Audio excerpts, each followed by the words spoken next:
But हमें Dubai से scrap चाहिए तो कहाँ कहाँ से हम ले सकते हैं?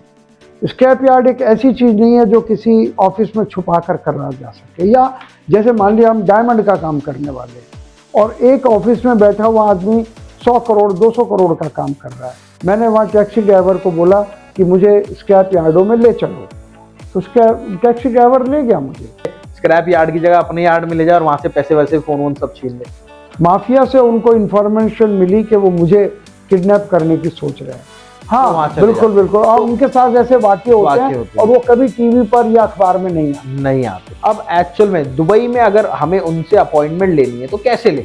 उसके पास फुर्सत नहीं है आपको अपॉइंटमेंट देने की, नए आदमी से बात करने की फुर्सत नहीं है। सर बहुत बहुत नमस्कार आपका। दोस्तों हमारे साथ है डॉक्टर अशोक गुप्ता सर, जिनके पास एक्सपीरियंस है 49 ईयर्स का।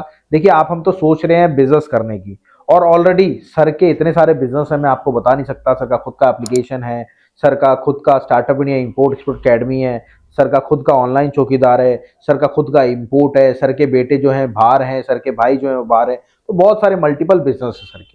बट यहाँ पे हमने सर को जो लाए हैं वो आप लोगों की बहुत प्रेमिकता है हमारी प्रति, और बहुत एक तरह से क्या कहते हैं, बहुत प्रेम है आपका। तो अब बात करेंगे सर, अगर हम दुबई में हैं, देखिए मैं एक ऑन एन एग्जांपल ले रहा हूं, हम दुबई में हैं, दुबई में अगर हमें स्क्रैप चाहिए, देखिए इंपोर्ट होता है नहीं होता वो अलग चीज है, बट हमें दुबई से स्क्रैप चाहिए तो कहां कहां से हम ले सकते हैं? बिल्कुल, थैंक यू राहुल जी, आपने पूछा। तो देखिए दुबई में भी बहुत स्क्रैप यार्ड्स हैं। स्क्रैप यार्ड एक ऐसी चीज नहीं है जो किसी ऑफिस में छुपा कर करा जा सके, या जैसे मान लिया हम डायमंड का काम करने वाले हैं, अमेरिका में जाएंगे तो डायमंड की कोई ऐसी बड़ी फैक्ट्री में तो हम लोकेट करनी मुश्किल हो जाएगी, और एक ऑफिस में बैठा हुआ आदमी 100 करोड़ 200 करोड़ का काम कर रहा है, तो कैसे हम उसको ढूंढेंगे। लेकिन स्क्रैप के काम की विशेषता यह है कि वो ओपन में होता है, फिजिकली भी हम देख सकते हैं, फिजिकली भी मिल सकते हैं। जैसे मैं जमाइका गया था तो मेरे पास कोई इंफॉर्मेशन नहीं थी, मैंने वहाँ टैक्सी ड्राइवर को बोला कि मुझे स्क्रैप यार्डों में ले चलो, तो उसका टैक्सी ड्राइवर ले गया मुझे। तो सर पहले के जमाने में फ्रॉड कम था, आज के जमाने में वो पता चले स्क्रैप यार्ड की जगह अपने यार्ड में ले जाए और वहां से पैसे वैसे फोन वोन सब छीन ले। हाँ ऐसा होता है, लेकिन जो हमारा कॉन्फिडेंस है वो हमें, और ऐसी मेरे साथ सिचुएशन आ गई थी, आपको पता है। एक बार प्लीज बताइए सर कैसे सिचुएशन आई थी आपसे? देखिए उसमें समय बहुत ज्यादा लग जाएगा। नहीं सर बिल्कुल, आज हमारा देसी व्लॉग है, मतलब देसी स्टाइल में आपसे पूछ रहे हैं, क्योंकि मैं जानता हूं आप बहुत टाइम कम निकाल पाते हैं हमारे लिए। जब से सर, मैं आपको बता रहा हूँ, जब से सर बड़े आदमी बने हैं तब से सर ने हमारे लिए टाइम निकालना बंद कर दिया। तो ऐसी बात नहीं है राहुल जी, मैं कंट्री का नाम नहीं लूंगा, वेस्ट इंडीज का एक कंट्री है, वहाँ एक माफिया है, तो वहाँ उन्होंने मुझे किडनैप करने की योजना बन गई जब मैं नया नया गया था पहली बार। तो चांस की बात है कि अपना एक भारतीय मित्र वहाँ था। क्या नाम था सर? नाम भी रिवील कर दीजिए प्लीज। थे एक ओझा साहब थे। अच्छा, नाम तो, रिवील नहीं कर रहे आप? हाँ वो नहीं किया जा सकता।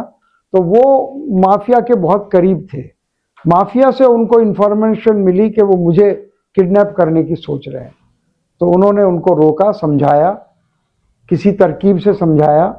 तो ऐसा बहुत रेयरली होता है, लेकिन ये अगर मैं इस बात को कहूँगा, आपने पूछा है, तो लोग डर जाएंगे काम करने से, ऐसा बहुत ही रेयरली होता है। लेकिन उसमें मैं बताऊं, आजकल डरना भी ठीक है, कि क्या होता है कई लोग उठते हैं और हैंड टू हैंड फौरन। हाँ बिल्कुल बिल्कुल, और उनके साथ ऐसे वाकये होते हैं और वो कभी टीवी पर या अखबार में नहीं आते। तो मैं इसलिए आपको सावधान कराना चाह रहा हूं लोगों को, ताकि आप मिलके अगर काम को करना चाहते हैं तो आप डॉक्टर अशोक गुप्ता सर के साथ कर सकते हैं, क्योंकि सर देते हैं हैंड होल्डिंग, जिसमें एक शिपमेंट कराने में पूरी जो भी प्रोसेस होता है उसमें पूरी हेल्प करते हैं सर, पूरा आपको गाइड करते हैं, कैसे पहला स्टेप आप लें, कैसे दूसरा स्टेप लें, अगर 3 रास्ते तो कौन सा रास्ता बढ़िया है, तो वो पूरा सर आपको गाइड करते हैं। अब बात आती है कि सर दुबई में आपने पूरा बताया, अब एक्चुअल में दुबई में अगर हमें उनसे अपॉइंटमेंट लेनी है तो कैसे ले?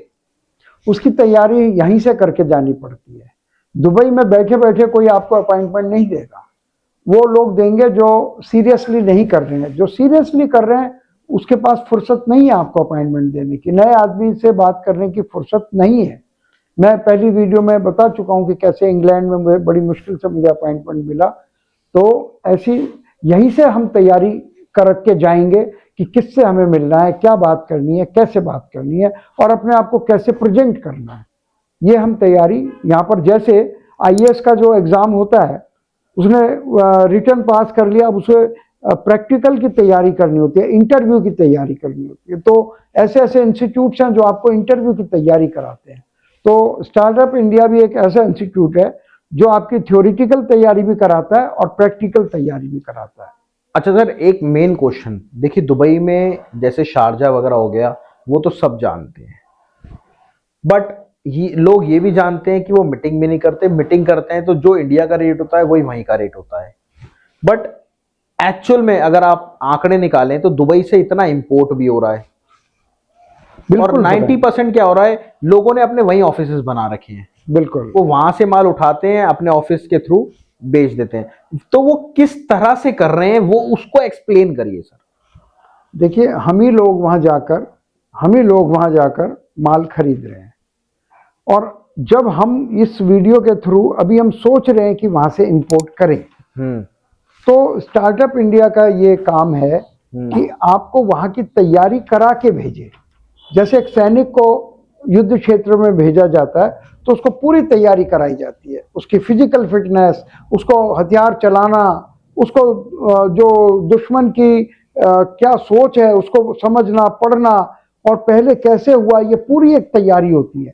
ऐसे ही जब विदेश में आप बिजनेस करने जा रहे हैं तो अपने देश में उसकी पूरी तैयारी करके जाने पड़ते, और ये तैयारी कराने वाला एक भी इंस्टीट्यूट इंडिया में नहीं है। हाँ, सब कोर्सेज बेच रहे हैं सर, मैं आपको वो यूट्यूबर्स हैं, उन बेचारों को खुद ही नहीं मालूम है क्या तैयारी लिटरली वो सब मैं आपको बता नहीं सकता, बहुत पैसे लूट रहे हैं। कोई बात, लूटना नहीं कहिए आप उसको, I am sorry Rahul ji, वो अपना काम कर रहे हैं, वो जितनी इंफॉर्मेशन उन्हें आती है वो दे रहे हैं, और वो भी अगर आप ले लेते हैं कहीं से भी, आपने ले चुके हैं पहले से, तो कोई हर्जा नहीं है, वो कहीं ना कहीं काम आ जाएगी।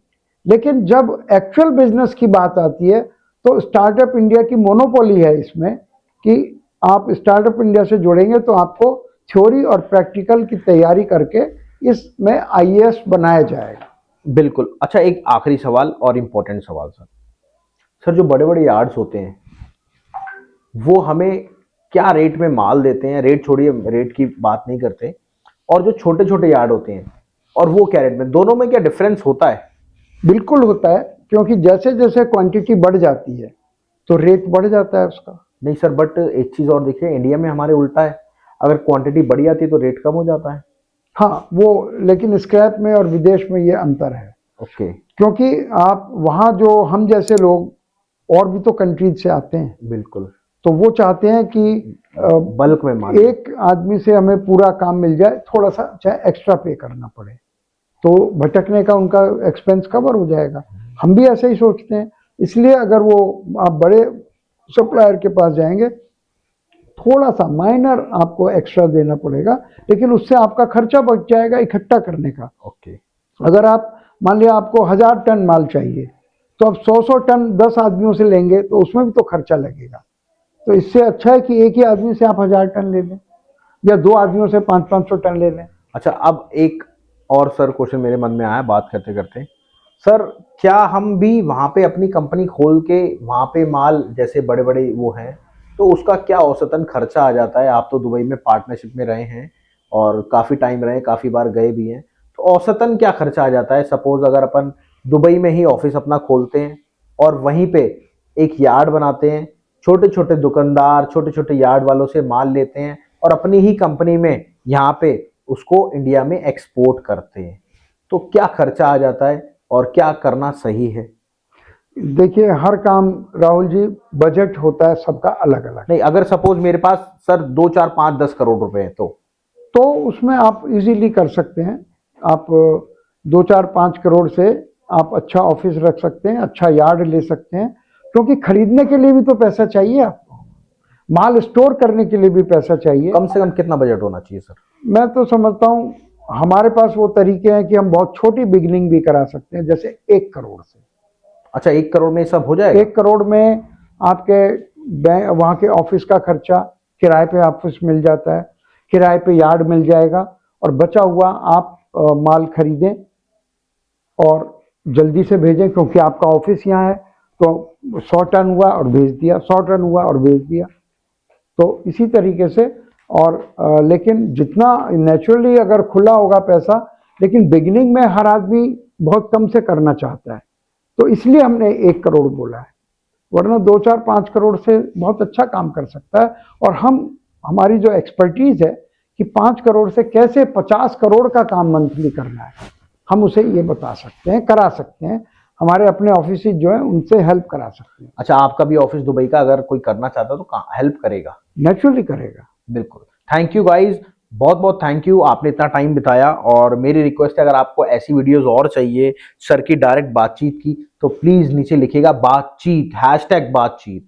तो उससे हम क्या है, आपको अशोक सर के पूरे जो भी लाइव सेशन, और आप देख रहे हैं बिल्कुल देसी तरह से, हमने कोई इसमें कट नहीं लगाया, कोई पेस्ट नहीं लगाया, कुछ नहीं है, जस्ट देसी स्टाइल। एंड आप लिखिए बातचीत, हैशटैग बातचीत, ताकि आप सबको और ऐसी वीडियो आती रही। Thank you sir, thank you for coming, और धन्यवाद दोस्तों, बहुत थैंक बहुत यू नमस्कार।